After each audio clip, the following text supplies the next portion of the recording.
Friends, आज का home science का टॉपिक है गृह व्यवस्था, अभिप्राय एवं महत्व। घर एक मात्र स्थान है जहां आधारित अनौपचारिक शिक्षा सर्वोत्तम तरीके से व्यक्ति को मिलती है। अर्थात बालक बोलना, उठना बैठना, तौर तरीके, आदतें तथा विचारों को सीखता है। घर में प्रारंभिक जीवन में जो संस्कार उससे पहुँचते हैं उसे वह जीवन भर बनाए रखता है। घर में ही त्याग, सहयोग, सहनशीलता आदि गुणों को सीखता है। परंतु उत्तम गृह उक्त समस्त दायित्वों को तभी निर्वाह कर सकता है जबकि गृह व्यवस्था उत्तम हो। उसमें परिवार के भौतिक व मानवीय साधनों का व्यवस्थापन गृह सदस्यों की अभिष्ट लक्ष्यों को प्रभावी ढंग से प्राप्त करने की दृष्टि से किया जाए। गृह व्यवस्था का अभिप्राय। गुड जॉनसन ने गृह व्यवस्था का अर्थ बताते हुए लिखा है, गृह व्यवस्था समस्त देशों में अत्यधिक सामान्य व्यवस्था है जिसमें अधिकांश व्यक्ति कार्यरत होते हैं तथा अधिकांशतः धन का उपयोग किया जाता है। यह व्यक्तियों के स्वास्थ्य की दृष्टि से अत्यधिक महत्वपूर्ण होती है। गृह व्यवस्था को समझने में कई भ्रांतियाँ भी हैं, जैसे गृह व्यवस्था का अर्थ केवल कार्य संपादन ही नहीं। गृह व्यवस्था केवल कार्य का संपादन ही नहीं है, चूँकि भारत के अधिकांश घरों में व्यवस्थापक एवं कार्य संपादन करता दोनों एक ही व्यक्ति होता है, इसलिए कार्य संपादन में व्यवस्थापक के पद को पहचानना विशेष रूप से कठिन कार्य है। दूसरा पॉइंट है, व्यवस्था समूह के नेता तक ही सीमित नहीं होती। गृह व्यवस्था के संबंध में यह भ्रांति प्रचलित है कि प्रत्येक परिवार में एक व्यवस्थापक होना चाहिए। इससे यह अप्रिय भावना उत्पन्न हो जाती है कि इस व्यवस्थापक में अत्यधिक शक्ति होती है तथा वह घर के अन्य सदस्यों को नियंत्रित करता है।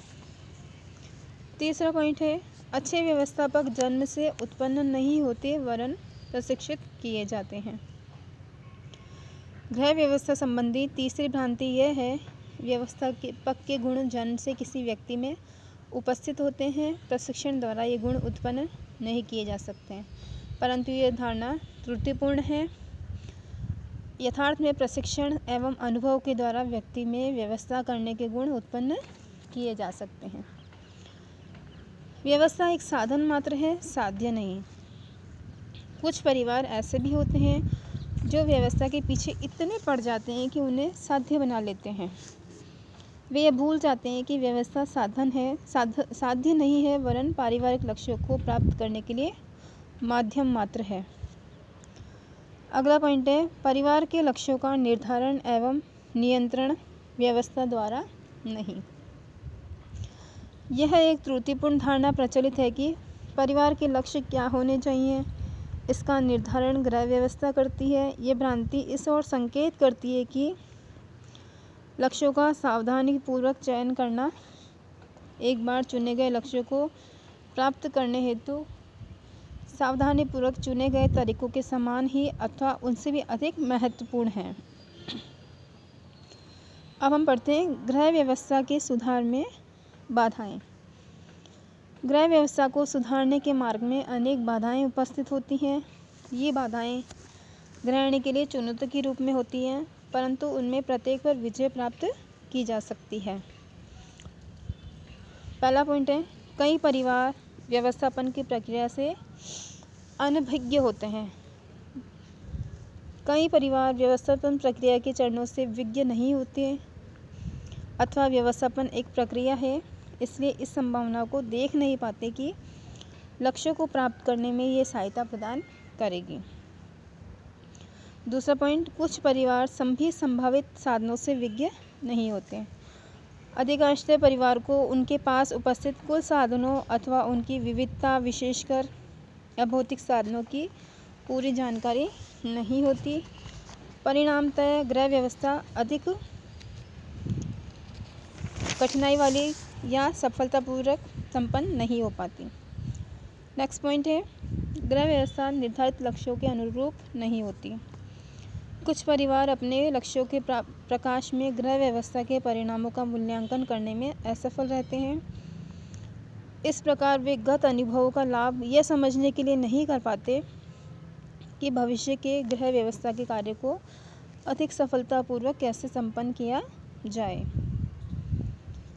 गृह व्यवस्था संबंधी समस्याओं के तैयार हलों की इच्छा।